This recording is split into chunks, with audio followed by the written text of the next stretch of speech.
నమస్తే, welcome to our channel. నేను సిరి. వైసీపీలో ఎంపీలను ఎంచుకోవడానికి అభ్యర్థులే దొరకడం లేదు.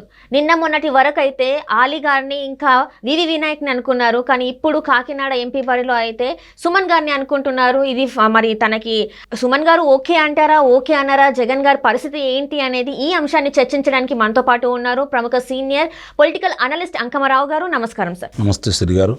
సార్, ఇప్పుడు చూస్తున్నట్టయితే వైసీపీలో చాలా గందరగోళ పరిస్థితులు అనిపిస్తున్నాయి సార్. ఎందుకంటే జగన్ గారు ఎక్కడ అంటే ఒంగోలు నుంచెలే కావచ్చు, కాకినాడ నుంచెలే కావచ్చు, ఒక అభ్యర్థులను వెతుక్కోవాల్సిన పరిస్థితి వస్తుంది. ఏంటంటే నిన్న మొన్నటి వరకు ఆలీనో లేకపోతే వివి వినాయక్నో అని అనుకున్నారు.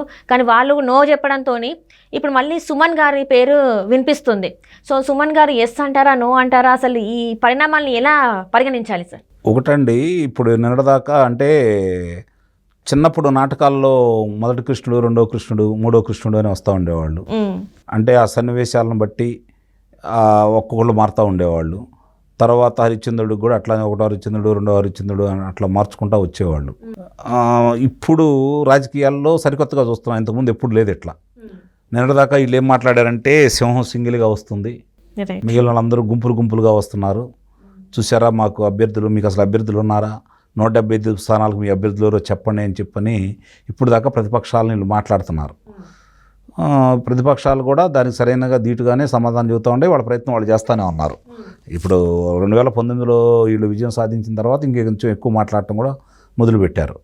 ఈ పరిస్థితుల్లో ఇప్పుడు వీళ్ళు చేసే పని ఇది చదరంగానికి మించినటువంటి ఎత్తులపై ఎత్తులు జరుగుతూ ఉన్నాయి. ఎందుకంటే అభ్యర్థులు ఎవరో అర్థం కాని పరిస్థితి. ఒక అభ్యర్థిని తీసుకెళ్ళి ఇంకో చాట మారుస్తున్నారు, అభ్యర్థులను తొలగిస్తున్నారు. అగమయ గోచరంగా ఉన్న పరిస్థితి స్థానిక శాసనసభ్యులకి. అలాగే లోక్సభ సభ్యులు కూడా పరిస్థితి చూస్తూ ఉంటే మంత్రిగా చేసిన వాళ్ళని తీసుకొచ్చేసి లోక్సభ సభ్యుడిగా నిలబడమంటున్నారు. ఒకళ్ళేమో చరవాణీలు ఆపేసి ప్రశాంతంగా అందుబాటులో లేకుండా వెళ్ళారని చెప్పని కూడా మనకు వార్తలు వస్తూ ఉన్నాయి. ఇట్లా రకరకాలుగా వినపడతా ఉన్నాయి. ఇప్పుడు ఒంగోలు చూసుకుంటే ఇప్పుడు 3 కృష్ణులు, మూడో కృష్ణుడు ఎంటర్ అయ్యారు రోజా గారి పేరు మీద. మొన్నదాకా మాగుండ శ్రీనివాసులు రెడ్డి గారు, తర్వాత వచ్చేసరికి శివరెడ్డి భాస్కర్ రెడ్డి గారు, ఇప్పుడు రోజా గారు. ఇట్లా రకరకాలుగా ఇప్పుడు ఆలీ గారు కావచ్చు, లేకపోతే మీరు అన్నట్టు వివి వినాయక్ గారు కావచ్చు, ఇప్పుడు సుమన్ పేరు వస్తుంది. మరి ఇంకా వివి వినాయక్ గారు కానీ ఆలీ గారిది కానీ ఇంతవరకు ఏమీ బయటికి రాలేదు. వాళ్ళు చేస్తున్నారా లేదా, ఎక్కడ గుంటూరులో అన్నారు, గుంటూరులో కానీ అక్కడ స్థానిక శాసనసభ్యుడి కుమార్తెనే మళ్ళీ ప్రకటించడం కూడా జరిగింది. అంటే ఇప్పుడు వాళ్ళ అభిప్రాయం ఏంటంటే ఆయన ప్రకటించిన చివరి నిమిషంలో మళ్ళీ మారుస్తాడు అనే అభిప్రాయానికి వాళ్ళు కూడా వచ్చారు. ఆయన ప్రకటించిన ఏమీ నిజం కాదు, వాళ్ళే ఎన్నికల బరిలో నిలబడతారనే నమ్మకం వాళ్ళకు కూడా పోయింది.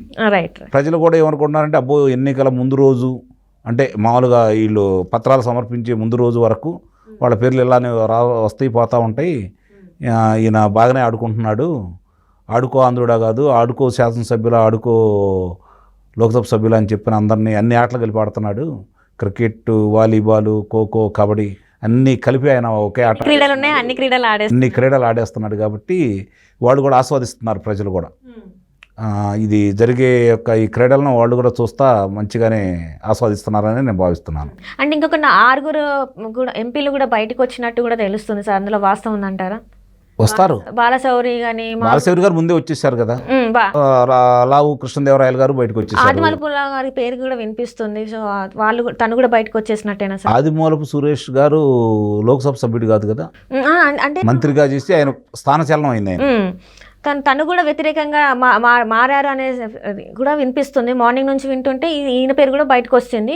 సో ఈయన కూడా మారే ఛాన్సెస్ ఉన్నాయా సార్? అంటే రాజకీయంగా మనుగడ సాగించాలనుకునే వాళ్ళు, ఆర్థికంగా ఇబ్బంది పడకూడదు అనుకునే వాళ్ళు, తెలివిగల వైఎస్ఆర్సీపీ నాయకులు అంటే శాసనసభ్యులు కావచ్చు, లోక్సభ సభ్యులు కావచ్చు, ఈ ఆటను గమనిస్తూనే వాళ్ళు తిరిగి ఆట ప్రారంభించేసి ఎదురాటలు ఆడుతూ ఎన్నికల నాటికి ఆయనకి చక్కని గుణపాఠం చూపుతారని అయితే నేను భావిస్తున్నాను. ఎందుకంటే చూస్తూ 100 కోట్ల రూపాయల ధనాన్ని వృధా చేసుకుంటారని అయితే నేను భావించట్లేదు.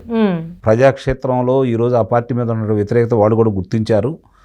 సరే, ఇమ్మడముబ్బుడిగా దోచుకున్న వాళ్ళు, ధనం బాగా సంపాదించిన వాళ్ళు జగన్మోహన్ రెడ్డి గారిని అడ్డం పెట్టుకొని అలాంటి వాళ్ళు కొంతమంది బరిలో నిలబడవచ్చు. కానీ అంతిమంగా మాత్రం కొత్తగా వచ్చే వాళ్ళకి తెలియదు కొన్ని, కాబట్టి వాళ్ళు ఏదో ఉత్సాహంగా వస్తూ ఉంటారు. వాళ్ళు సంపాదించిన వాళ్ళు ఉంటారు, పాపం వాళ్ళు వ్యాపారంలోనూ ఏదో రకంగా రంగాల్లో సంపాదించుకున్న వాళ్ళు ఉంటారు. వాళ్ళు కూడా ముందు ఇవన్నీ తెలియదు కాబట్టి వాళ్ళు అయితే కొత్త వాళ్ళు అయితే ఈ పెద్ద ఇబ్బందులు ఏమి ఉండవు. రైట్. కానీ ఉండే వాళ్ళకి ప్రజాక్షేత్రంలో ఉండే వాళ్ళకి ఇక్కడ ఉన్న లోటుపాట్లన్నీ తెలుసు కాబట్టి ఆ ఇబ్బందులు సబ్బందులు వాళ్ళకి అన్నీ క్షుణ్ణంగా తెలుసు కాబట్టి వాళ్ళు ఏ కాడికి ముందు తలకాయ ఊపినా చివరి క్షణంలో చేయిస్తారని నేను భావిస్తున్నాను. అంటే ఇప్పుడు పరిణామాలు ఎలా చూసుకోవాల్సి అంటే ఎంపీగా ఉండడానికి కనీసం అభ్యర్థులు లేని పరిస్థితుల్లో జగన్మోహన్ రెడ్డి గారు ఇలాంటి కార్యాచరణ చేయబోతున్నారు సార్. అసలు అంటే అందరిని అడుక్కోవాల్సి వస్తుంది అనే పరిస్థితి ఇప్పుడు చూస్తున్నట్టయితే మీరు ఇక్కడ నుంచి చేయండి, మీరు ఇక్కడ నుంచి దిగండి, మీరు ఇందులో ఈ ప్లేస్ నుంచి చేయండి అని చెప్పేసి అడుక్కుంటున్నారు. సో ఇప్పుడు ఆయన నెక్స్ట్ కార్యాచరణ ఎలా ఉంటుంది సార్ అసలు? అంటే మీరు ఒకటి గమనించండి, భారతదేశం స్వతంత్రం వచ్చిన తర్వాత 1947 నుంచి చూసుకుంటా ఉంటే కాంగ్రెస్ పార్టీ ఎన్ని సంవత్సరాలు పరిపాలించింది. మరి అలాంటి కాంగ్రెస్ పార్టీకి ఆంధ్ర రాష్ట్రంలో 2014 కావచ్చు 2019 కావచ్చు పోటీ చేయడానికి అభ్యర్థులే లేరు కదా. వాళ్ళు ఎంతో కొంత దేశానికి వాళ్ళు ఎంతో కొంత చేశారు, ఓ ప్రగతి ముందుకు తీసుకెళ్లారంటే అందుట్లో ప్రధానమంత్రులు కొంతమంది నిజాయితీగా చేయబట్టి కాస్త ముందుకెళ్ళిన మాట వాస్తవమే. ఈరోజు సాంకేతిక విప్లవం వచ్చిందంటే అది రాజీవ్ గాంధీ గారి ద్వారా వచ్చిన మాట కూడా వాస్తవమే, కాదనలేని సత్యం మనకిది. మరి ఇవన్నీ చూసుకున్న తర్వాత కూడా అలాంటి పార్టీనే కనుమరుగు చేసిన ప్రజలు వీళ్ళ విన్యాసాలను చూస్తూ బరాయించే పొజిషన్ అయితే ఉండదు. కాబట్టి మార్పులు చేర్పులు అనేది భయంకరంగా ఉంటుంది, ప్రజలు చాలా గమనిస్తున్నారు, అందుట్లో ఎలాంటి సందేహం కూడా లేదు. అంటే అలాంటి కాంగ్రెస్ని ఎందుకు ఉదాహరించారంటే అలాంటి కాంగ్రెస్ పార్టీనే కాదని కాంగ్రెస్ పార్టీకి వెన్నుపోటు పొడిచి, ఇప్పుడు వీళ్ళు అంటున్నారు కదా వెన్నుపోటు అని చెప్పి, కాంగ్రెస్ పార్టీకి వెన్నుపోటు పొడిచి ఎమ్మటి వచ్చారు కదా వీళ్ళందరూ ఇప్పుడు నిన్ను వెన్నుపోటు పడడానికి నిజాయితీ ఏమని చెప్పండి. అంతే, వీళ్ళు స్వతహాగా నువ్వు పుట్టించిన వాళ్ళు అయితే కాదు కదా. అవును సార్, కాంగ్రెస్ నుంచి అక్కడ వచ్చిన వాళ్ళు కదా ఎక్కువ మంది. అవును సార్, కాంగ్రెస్ పార్టీని కాదని నీ దగ్గరకు వచ్చారు కదా. కాంగ్రెస్ పార్టీనే కాదని నీ దగ్గరకు వచ్చినప్పుడు నిన్ను కాదని ఇంకో పార్టీలోకి వెళ్ళడం పెద్ద విశేషం ఏమంటారు చెప్పండి. అక్కడ నచ్చలేదు కాబట్టి ఇక్కడికి వచ్చారు, ఇప్పుడు ఇక్కడ నువ్వు నచ్చలేదు కాబట్టి అక్కడికి వెళ్తారు, అంతే. అనుమానం ఏముంది, వాళ్ళు ఎక్కడ నచ్చితే అక్కడికి వెళ్తూ ఉంటారు. సిద్ధాంతాలు లేవు, ప్రజల కోసం కాదు, అధికారమే పరమం. ఇది కొంతమంది శాసనసభ్యులుగా ఉండకపోతే వాళ్ళు మనుగడ సాగించలేరు, వాళ్ళు మర్చిపోతారు ప్రజలు. కాబట్టి అంతిమంగా ఏదో ఒక పార్టీలోకి వెళ్ళేసి వాళ్ళు శాసనసభ్యులు కావాలి, లేకపోతే లోక్సభ సభ్యులు కావాలి. కాబట్టి దానికి అవకాశాలు వచ్చినంత వరకు తిరుగుతూనే ఉంటారు. పార్టీలు కూడా నిన్నదాకా తిట్టిన వాళ్ళని హక్కును చేర్చుకుంటున్నారంటే ఆ పార్టీలు కూడా సిద్ధాంతాలు లేనట్టు ఏ పార్టీ అయినా సరే. అందులో ఆ పార్టీ ఈ పార్టీలు లేదు. ఇక్కడ చూస్తున్నట్టయితే సార్ వైసీపీలో ఎవరైతే సుముఖంగా లేరు, చాలా జగన్మోహన్ రెడ్డి పాలనకి వ్యతిరేకంగా ఉన్న వాళ్ళు వైసీపీ నుంచి బయటికి వచ్చి టీడీపీ జనసేనలో మొన్నటి వరకు చూశారు. ఇప్పుడు రీసెంట్ టైమ్స్లో చూస్తుంటే కాంగ్రెస్ వైపు కూడా మొగ్గు చూపుతున్నారు. మరి ఇప్పుడు వాళ్ళకి అక్కడ కూడా ఛాన్సెస్ దొరికే అవకాశం లేదంటారు, అంటే సీట్లు దొరికే అవకాశం లేదంటారు. అంటే తెలుగుదేశం పార్టీ జనసేన వాళ్ళు ద్వారాలు మూసేశారు. వాళ్ళు ఏం చేస్తున్నారంటే వాళ్ళకి కొంచెం అనుకూలంగా ఉండేవాళ్ళు, ప్రజా వ్యతిరేకత తక్కువగా ఉన్నటువంటి నాయకుల్ని వాళ్ళు తీసుకోవాలని వాళ్ళు ఆలోచిస్తున్నందువల్ల వాళ్ళ దగ్గరికి వెళ్ళే అవకాశాలు చాలా మందికి తగ్గినాయి. ఎందుకంటే ఈ ప్రభుత్వం చేసిన అన్యాయాలకి అక్రమాలకి వీళ్ళు కూడా వంత పాడటమే కాకుండా చేయూతనిచ్చారు కాబట్టి అలాంటి వాళ్ళు వద్దని వాళ్ళు అనుకుంటున్నారు. ఇందులో కొంతమంది అవసరమైతే తీసుకుంటారు.